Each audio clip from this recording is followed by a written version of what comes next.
Good afternoon. I'm 14 First Alert meteorologist Arden Gregory here with your 2:30 weather show. And it's a beautiful day out there. This is a live look at the Owensboro riverfront. You can see the blue bridge there. We do have a few fluffy fair weather clouds overhead, but lots of sunshine still breaking through. It's going to be sunny, warm, but not too humid through the end of this week. But then we have a big warm up over the weekend, and by next week we'll be tracking triple-digit heat index values once again.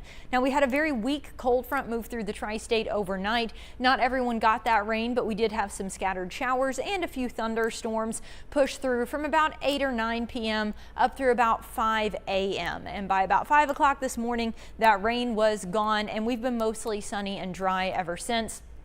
We do have some clouds dotting the sky. You can see that here in this satellite imagery. All those little white dots, those are clouds, but none of them are producing any rain. And at this point, I kind of doubt they will. I wouldn't totally 100% rule out a stray shower popping up from one of these clouds, but odds are we're going to stay dry and mostly sunny through the rest of the day. In fact, there's a good chance we'll stay dry through the whole next 7 days. Our temperatures are on the warmer side, sitting in the mid to upper 80s right now. It's 85 in Evansville and Owensboro, but Madisonville's at 88, Greenville's up to 89. Our dew points have fallen some through the course of the day. I mentioned that cold front moved through this morning. It was still kind of muggy out there first thing this morning, but as the day has gone on, that drier, cooler air has filtered in behind that cold front. And so our dew points are in the low to mid 60s now, which means it is a little humid out there, but very tolerable. Earlier this morning, it was pretty muggy, but that humidity has trended down and should come down even more as we get into the day tomorrow. So we'll probably tack on just a couple more degrees this afternoon. Most of us will peak somewhere in the upper 80s under mostly sunny skies.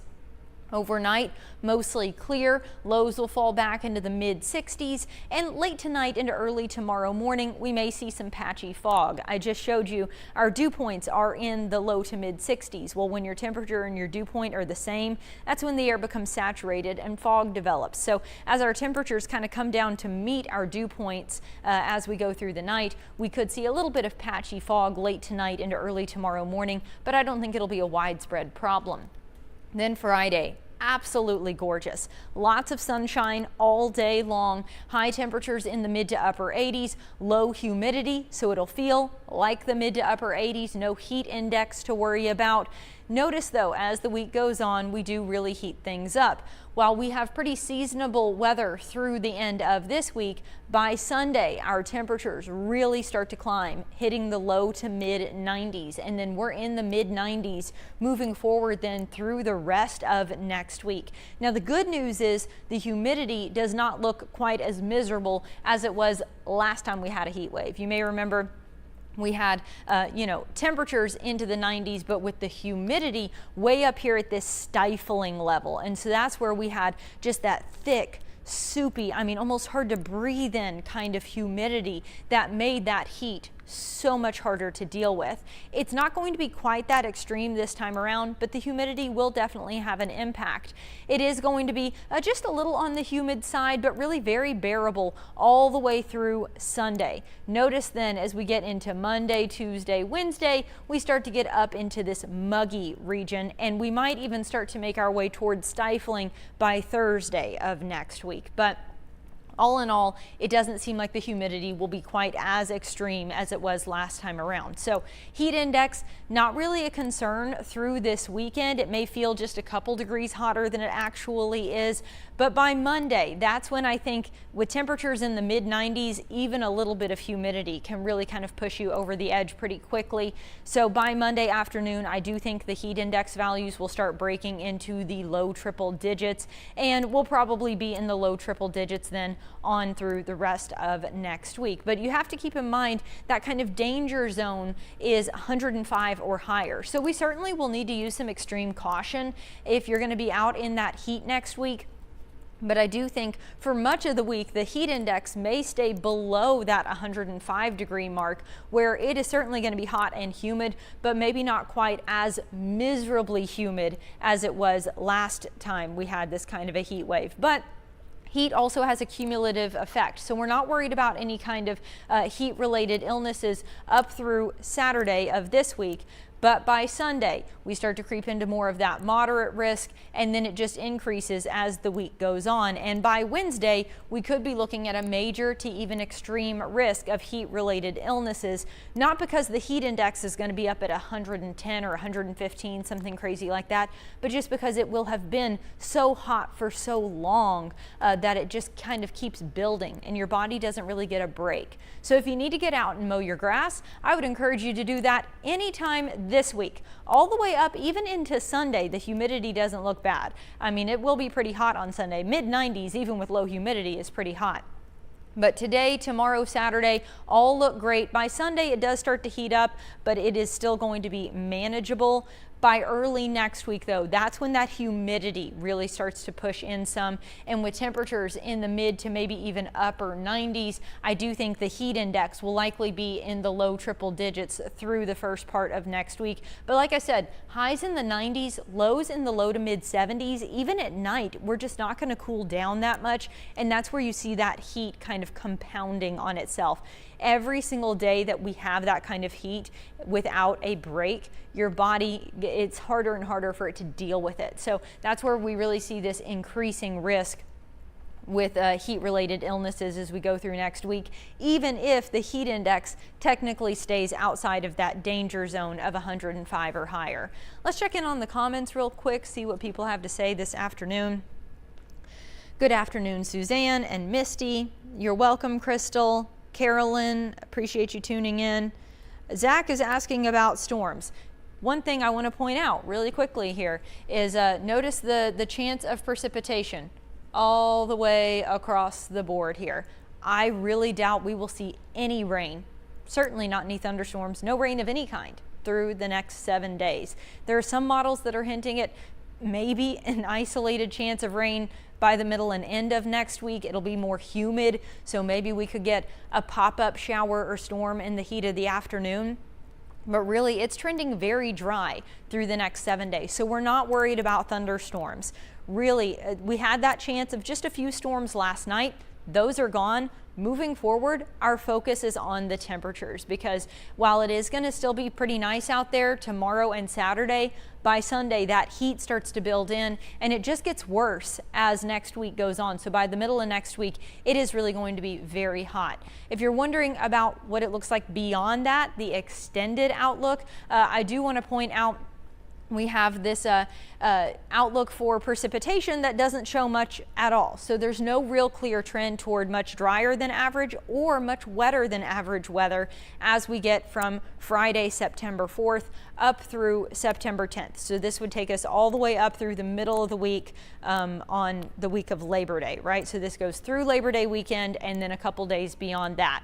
No real clear indication of wetter or drier than normal weather, so we probably have some rain chances as we get into the latter parts of the forecast here, but no real clear indication yet. Our temperature outlook, though, does show above average temperatures continuing even into that time period. And when you look more specifically at the hazards outlook, we do have a slight risk of extreme heat all the way up into Labor Day weekend. So that is something we're monitoring very closely. It does seem like once this heat sets in, which will be early this upcoming week, right? Sunday into Monday of this next week is when that heat starts to build in. that heat wave might stick with us all the way into Labor Day weekend. So this could be a full week of highs in the mid 90s and heat index in the low triple digits. So, and again, every day that concern about heat related illnesses and that heat just kind of builds on itself. It gets harder and harder to keep things cool the longer you have to do it. And so we will be watching that very closely as we get into next week. I do want to take a quick check in on the tropics. I had mentioned yesterday that we were expecting Dolly to form at any time, and that it was very ironic, kind of a coincidence that Dolly Parton had just passed away, and the next name on the list, just so you know, they didn't do this on purpose. They didn't pick this for her. But the next name on the National Hurricane Center's list was Dolly, and about 10 o'clock this morning, Dolly formed into a tropical storm. So we are now watching Dolly. It has 40-mile-an-hour winds. It's moving west at about 24 miles an hour, and as it continues to do so, it doesn't look like it's going to gain a whole lot of strength. It's expected to stay a tropical storm through Thursday, Friday, and even into Saturday, and then actually weaken out some, as it may make landfall there sometime Saturday night into Sunday along some of the islands, some of the smaller islands there in the Caribbean.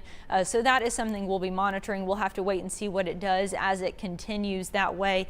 But at least through the end of this week, we're not expecting any major impacts from Dolly, but we will be keeping a very close eye on it. We haven't had a lot of storms in the Atlantic this year. Most of the activity has been out in the Pacific, right? So they've had a lot of problems out around Hawaii and places like that.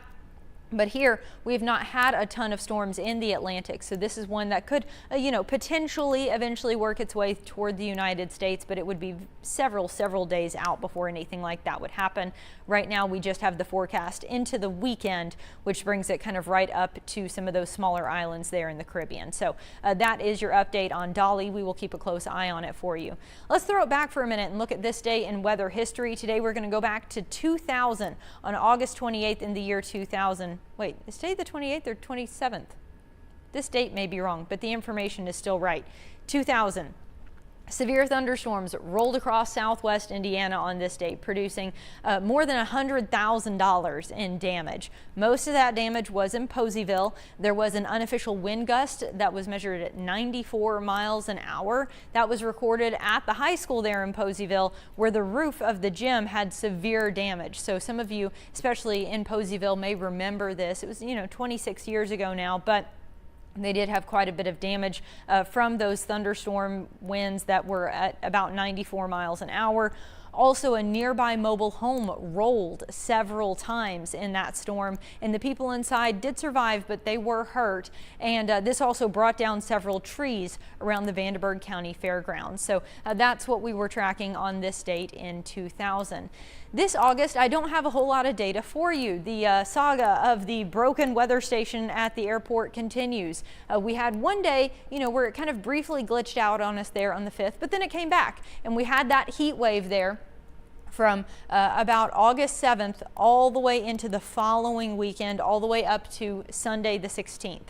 But the evening of Saturday the 15th is when this weather station went down, and we have not had consistent weather data from the Evansville Regional Airport ever since. So we are missing high temperature data for basically all of last week and most of this week too.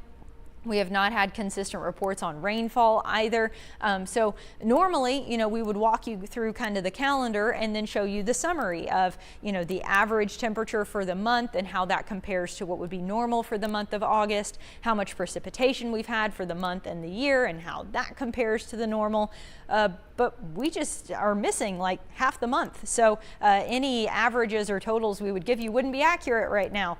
So August is definitely going to have an asterisk next to it on this year's history books, as we are missing a lot of data. And to my memory, I can't think of a time when we've gone this long with this kind of outage. Usually they're very quick to get these back up and going, but they've had to order a part, and it's been a whole thing. Anyway, they're working to get that back up and going. Hopefully we will have reliable data from the Evansville Regional Airport by the end of this week, but as of right now, it's still very much so going in and out. Here's one more look at that 7-day forecast, and I'm going to take one more check in at the comments, but we're just about ready to wrap things up here. Mary Sager, you're welcome. All right, I'm not seeing any other questions, so I'm going to go ahead and wrap this up. I am going to give you one quick summary again for those of you who are maybe just tuning in. Again, we're looking at sunny, warm but not too humid weather through the rest of this week. So really beautiful weather tomorrow, maybe starting the day with a little patchy fog, but other than that, a really great day. Nice weather Friday night for Friday night football games, and then beautiful weather into Saturday too. Again, a little warm, but very normal for late August. You know, really, we typically see very summer-like temperatures all the way up into Labor Day. So upper 80s would be very normal for this time of year. Then we get into something that's a little less normal for this time of year. We've got a late season heat wave building in. So by Sunday, we have this weak warm front swinging through. Maybe brings us a few clouds. I doubt we'll see any rain from it, but it brings this surge of warmer, slightly more humid air in from the southwest, and that pushes us into the low to mid 90s on Sunday. I think at least on Sunday, the humidity will still be very tolerable, so the heat index will probably only be a few degrees higher than the actual temperatures, probably somewhere in the mid to upper 90s. But then by Monday, we're still looking at sunny skies, highs in the mid 90s. That humidity keeps building. So I think by Monday, the heat index could get up around 100. And then we keep the hot weather going with highs in the mid to maybe even some upper 90s, lows only falling back into the low to mid 70s. So still very warm and muggy even after the sun goes down at night. And while I'm not sure that we'll get up over the 105 degree mark, which would be kind of considered the danger zone, our heat index will be in the low triple digits, probably between 100 and 105, basically each afternoon as we go through next week, and probably beyond that too, as we just talked about. There is that outlook for extreme heat that lasts all the way into Labor Day weekend. So that's something we'll be monitoring very closely. Enjoy this beautiful weather while we have it, because once that heat starts to kick in next week, it may be with us for quite a while. All right, Chief Meteorologist Jeff Lyons will have another look at your forecast on 14 News tonight at 4, 5, 6, and 10, and he'll do another streaming show here tonight at 9, so I hope you'll join him for that then. Thanks so much for watching the 14 First Alert Weather Show here at 2:30, and have a great rest of your day.